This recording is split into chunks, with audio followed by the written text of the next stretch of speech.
ending na yan.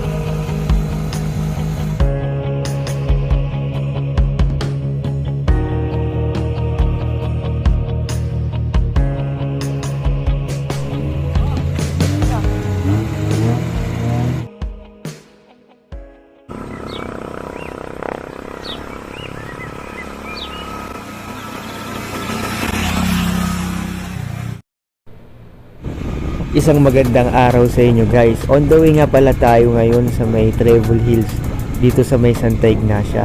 Biglaang ride nga pala to. At alam nyo naman, pag biglaang ride, agad-agad natutuloy.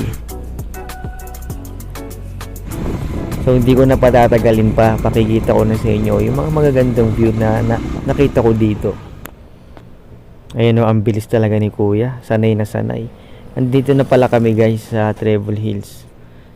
Ito nga pala yung unang bubungad sa inyo. At dito pa lang, napakaganda na ng place. At dun nga pala kami pupunta. Pa-register muna tayo. At guys, dito nga pala, pwede daw mag-overnight. Nice ba? Napakaganda. Silipin natin kung ano yung nasa loob. Ang ganda oh. Lagyan natin ng background music. Yan, perfect na perfect talaga oh. Paggising mo sa umaga, talagang payapa.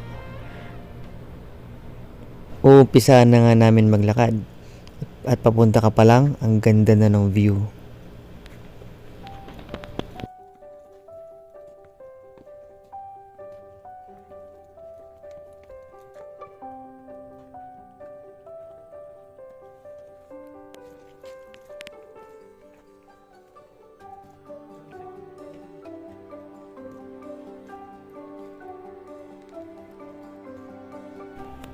Mahaba-haba din palang lakaran to, pero tiyagaan lang, nakakahingal nga lang.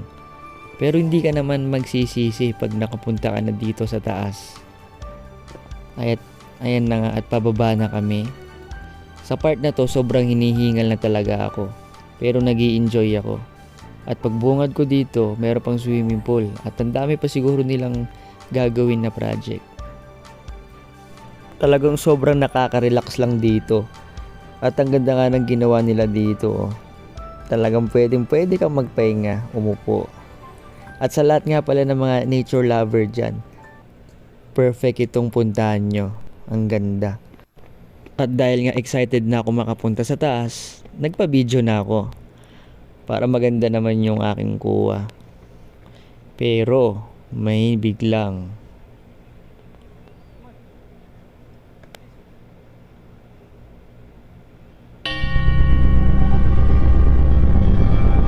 Isang ahas ang sumalubong sa akin.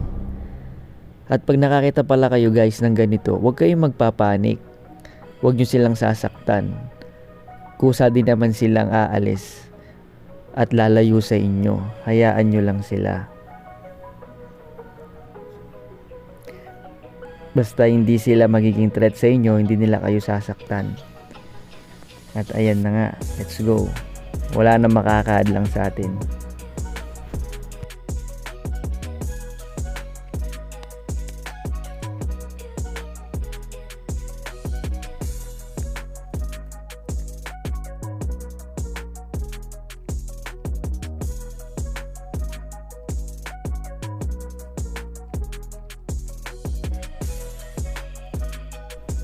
Sobrang nakaka-relax pala talaga dito sa taas.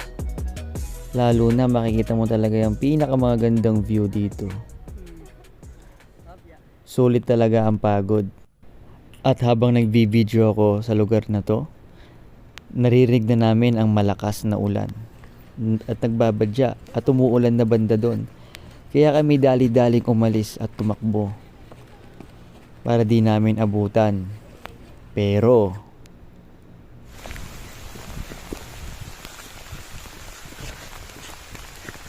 Lakas ng ulan. Nabutan kami ng ulan. sobrang hirap pala ng aming pag-uwi. At sa time na to talagang sobrang hingal na ako. At itong pinakaayoko na maulanan sa bundok. Pero hindi namin alam, meron pa palang mas mahirap. Sobrang dulas ng daan. At marami na din nakuha na ng camera. Nagtagal talaga kami dito. At ayun na nga.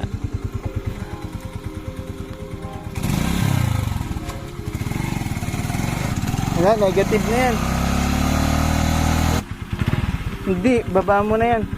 At kahit nga yung sasakyan na nakasabay namin, hindi rin nakaligtas sa dulas ng daan. At wag naman sana siyang mabalahaw. At nangyari na nga ang ayokong pang mas mangyari. At pahirap ng pahirap ang aming sitwasyon habang kami pauwi. Talagang walang makapitan ng gulong sa sobrang dulas ng daan. At pero syempre, happy pa rin tayo at kita naman sa aking paghanda. Pero meron pa palang mas mabigat dito. At nabalahaw nga ang aming sasakyan na nakasabay.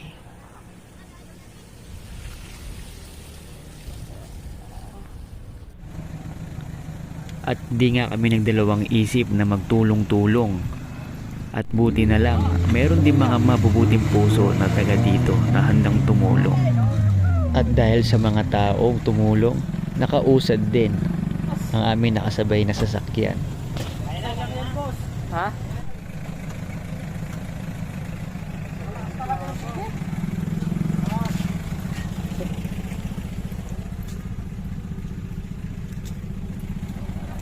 Kaya ang may papayo ko lang sa mga pupunta dito sa Treble Hills, huwag na huwag kayong tutuloy pag alam nyo ng possible na uulan at kung umuulan dahil magagaya kayo sa amin. At ayun na nga, nakauwi na nga kami ng safe at another experience sa aking pagmumotor. At gusto ko magpa-thank you kay Lord na hindi niya kami hinayaan na mapahamak dun sa lugar na yon at kami nag-enjoy din. May time na mag-i-enjoy ka at may pangyayari rin na hindi mo inaasahan. Yun lang at marami pong salamat. Thank you for watching.